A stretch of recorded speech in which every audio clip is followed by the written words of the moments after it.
Hey, good afternoon. What's going on? Special episode here of the Jerry White Show. It's been a little bit, so I thought I'd jump back on and kind of give you an update of what future plans are going on here. We are about to really dive into some high school football, Etowah County football to be exact. And I'm going to be breaking down all 10 Etowah County high school teams. Going to be giving you player profiles, coaching profiles, kind of a breakdown. We're going to look back from 2020 and beyond. So look for one or two of those episodes coming every week. Kind of give you an example today. I'm going to start with talking about the Etowah Blue Devils today. Please, before we get into any of that, if you guys would just like, comment, subscribe, it's all unbelievably helpful for me.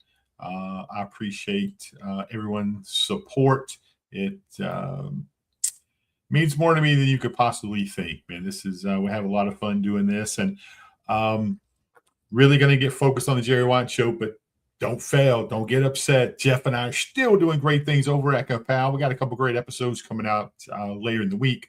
On Thursday, we're going to have the Joe Taylor Show. I hear that there could be a couple special guests coming on Thursday at 10 o'clock for that show live on Capal. Jeff and I, our favorite thing to do is get together and do some shows. Then on Friday, it's going to be episode number 2 of the Sheriff Jonathan Horton Show. Very excited. He's out of town right now. Those guys are always training and learning and developing new skills and new techniques to bring here to Etowah County. So Sheriff Horton will be on, and he will be talking kind of anything, really. I thought the last episode was tremendous. Over 5,000 views just on our Facebook, not to count all the other social media platforms. So thank you to all those sponsors, and we'll really love on you guys the rest of the week and over there with Capal. So very excited about that. Jeff and I appreciate every comment, rude or otherwise. We don't care. We appreciate you all. So very excited. Again, Thursday, Jeff and I will be having the Joe Taylor Show, the Mayor Joe Taylor Show. Pardon me, Mr. Mayor. And we're going to have the Sheriff Jonathan Horton Show coming up. And next week, we will have the first installment of the Mayor Joey Statham Show. So a lot to look forward to. Thank you to our sponsor, Tree Man Tree Service, Jared Bogle, 256-393-0127. This dude is incredible. Give him a call. Very acrobatic. He does a lot of cool stuff, unless OSHA's around. Don't forget I said that. So kind of get into the Etowah Blue Devils here, if I can, for a few minutes. We are, again, very excited to be breaking down all the schools in our area. We have some great schools, some great programs, some great kids, and that's what I want to focus on for the next little bit on the Jerry White Show. Actually, we're going to be doing this all summer. From summer workouts to 707, everything they got going on. What's up, Sam Purvis? Man, your Braves look mighty good, by the way. Very excited to talk again. Jeff and I have some things to talk about high school football as well. We got a new member of the team. We'll be talking about a couple new members as we're going to be broadcasting the Gaston Bulldogs this season. So we're putting that team together. New cameraman as well. So a lot of fun stuff. But right here, let's talk a little bit about the Etowah Blue Devils. And we will do a more in-depth dive on this, but we're going to go back to 2020 and just kind of see how everything has went. The Etowah Blue Devils, once a devil, always a devil, right?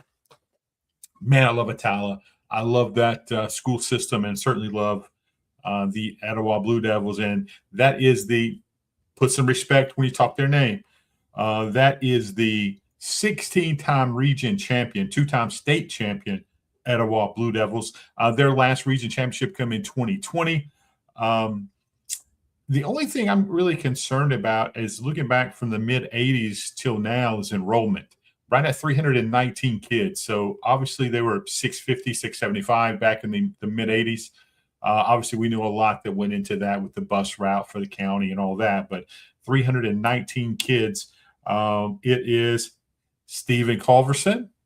Heck yeah. Excited to have you on the team, Stephen. And Etowah is a long tradition of winning. Very competitive. They did go through the dark era of not winning, but that was turned around and has kind of been on top of that. The Etowah High School team back in 2020 Coach Ryan Locke. It was his first season that COVID year, 10-4, lost to Gordo. And many of you guys were talking about that game. We really should not have lost that game. That was for the North Alabama Championship. We lost in the semifinals, kind of a misty, sloppy game. Etowah was 4A Region 6 back then. Lost to Gordo 21-14. That was a horrible day. Just could not believe with all the talent on that team. And Coach Locke's first year as the head coach, he came on staff with John Holliday. Then when Coach Holliday decided to leave, he got the head coaching job. Just look a little bit of what that 2020 team had. Nana Davis. I'm only going to name all-state players.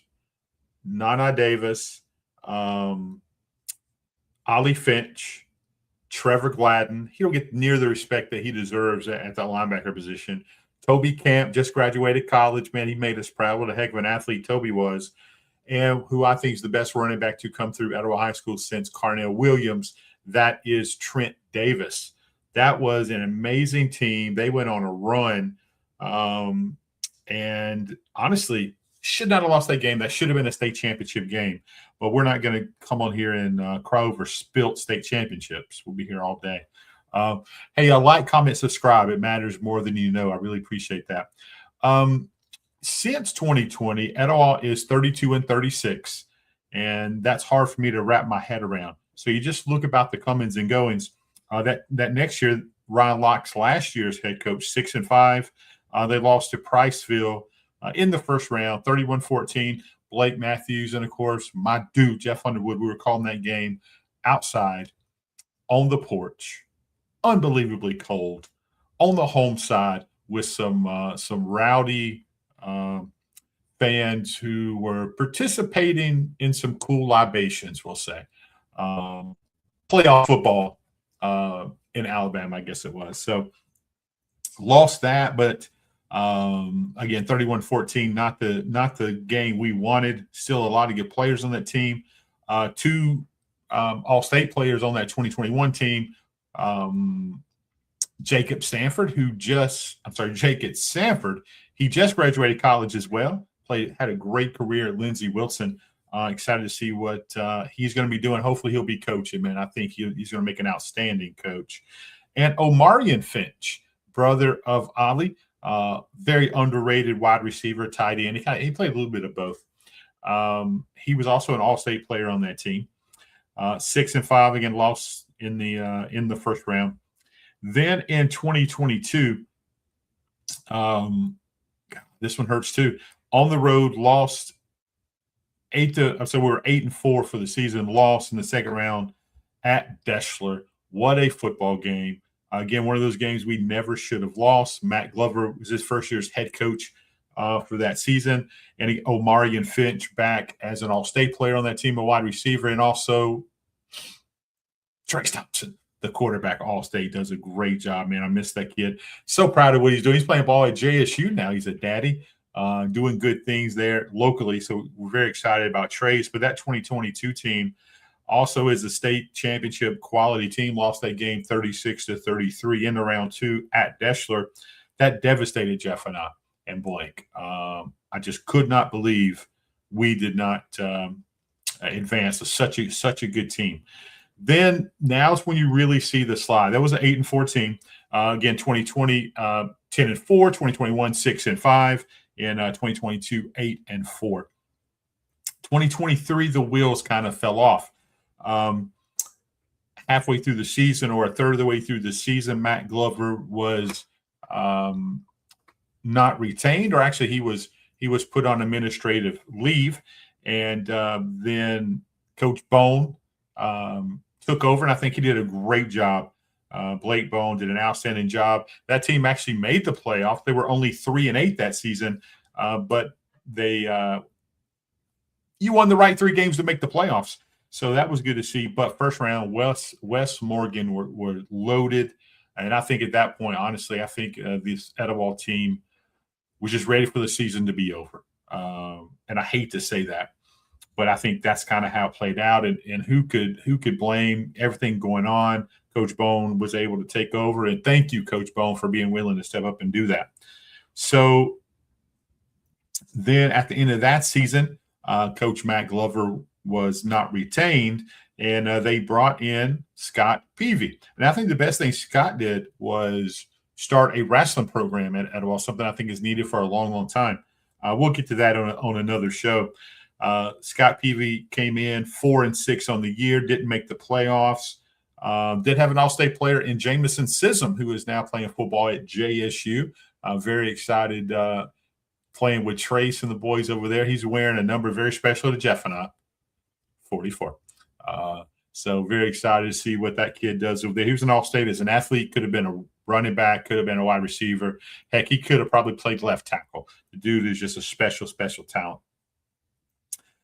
Then last year, it was a tough year. 1-9 on the season. They won the very last game of the season, I believe, at Lincoln. I think it was at Lincoln. 1-9, and that's just so happy for that season to be over.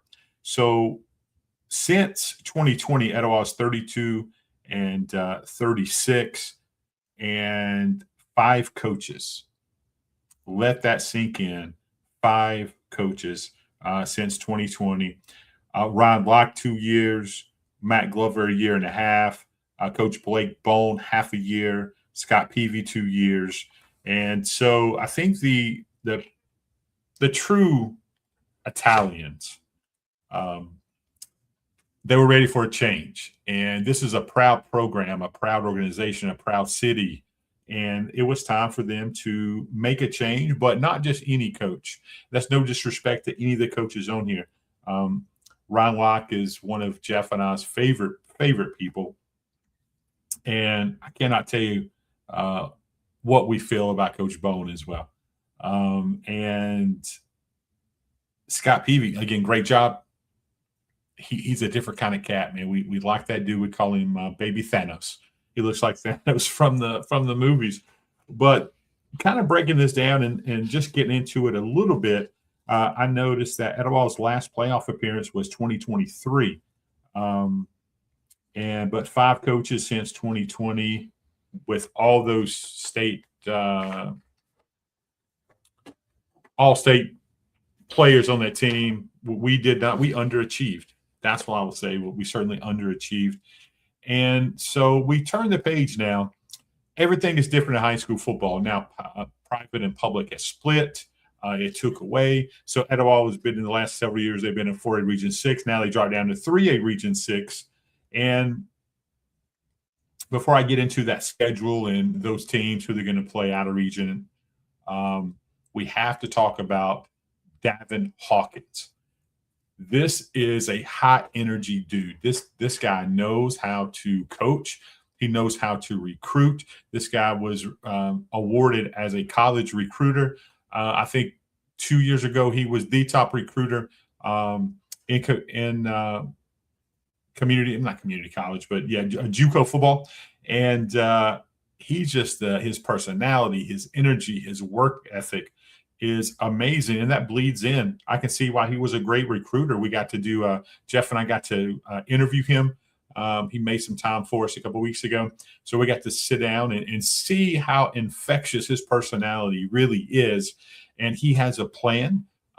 He's doing a great job of kind of rebranding what Etowah High School wants to be. And I'm excited for him. He is bringing coaches back. Defensive coordinator, Coach Pierce.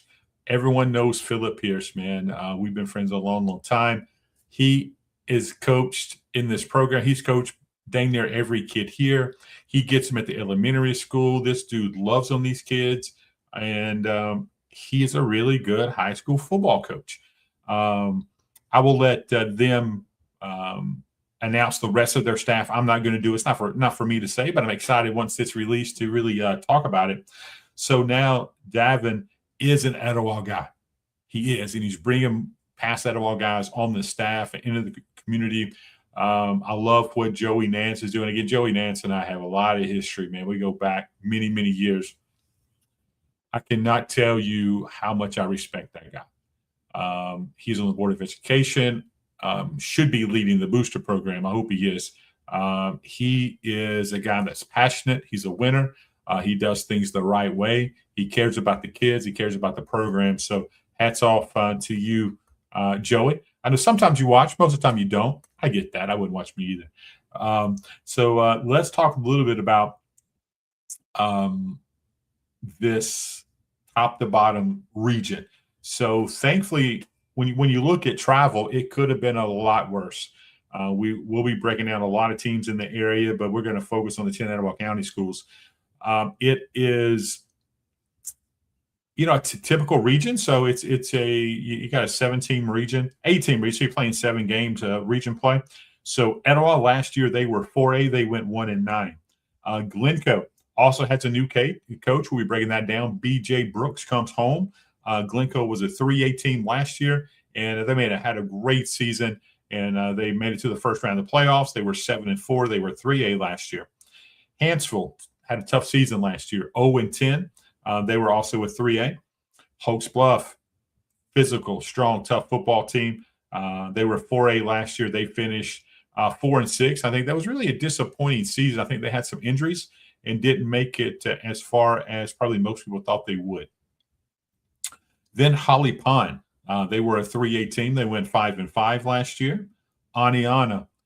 I'm really ready to do a real deep dive on what this program is. They bring a culture over from Clay Chogful.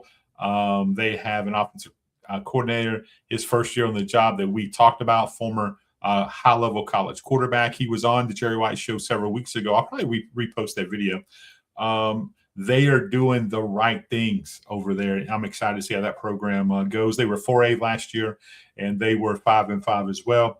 Susan Moore, Jeff and I broadcast that game as they played in 2A. They played against the Coosa Christian Conquerors. They were 3-8, but they were better than that record indicates. I know sometimes that's kind of just people just say that. That's not a horrible football team, and I expect them to be much improved this year. And Vinemont, they were 3A last year, and they were 6-5. So only a couple teams made the playoffs out of this new region. Again, this will be 3A Region 6, Etowah, Glencoe, Hanceville, Hoax Bluff, Holly Pond, Aniana, Susan Moore, and Vinemont. So if you're looking at Etowah's non-region game, the first one I'm very excited about, Cleburne County. These two teams have never played football before, so it's 0-0 all time. And you're talking about a legendary program. Cleburne County has its history against history here, so I'm very excited for this one. And I think that's going to be Danny Horn's last season, I think. Let me know in the comments there if I'm correct. I think I read that. Then they're going to finish the season with Douglas, and Douglas was 5A last year. I'm sorry, Cleburne County was 4A. Douglas, all-time record against Etowah. Etowah is 6-0. Douglas has never beat Etowah. I think they're a much improved team. They have more kids. I know they got some athletes. They got a couple kids on that team that I'm surprised didn't go play somewhere else. They have a couple really, really, really good football players. Watch for Douglas to make some noise.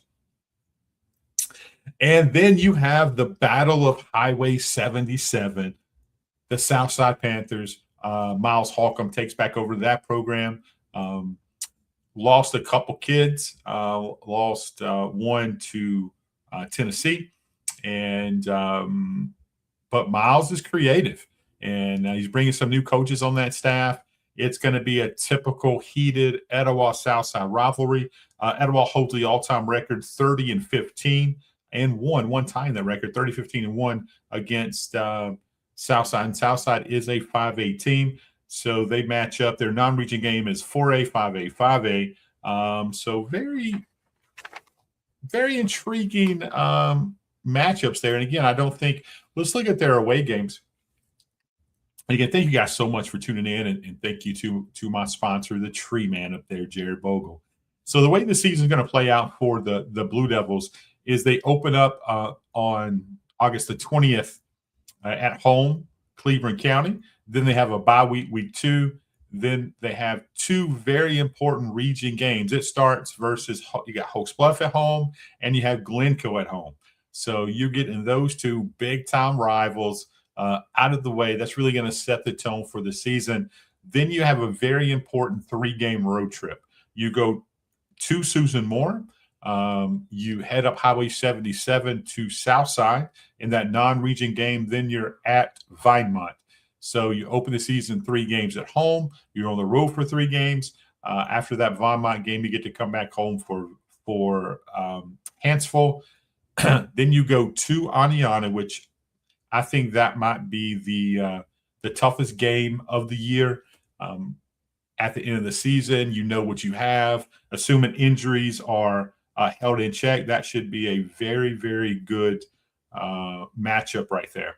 And then you go to Holly Pond, and we'll talk about that rivalry. Used to be a principal.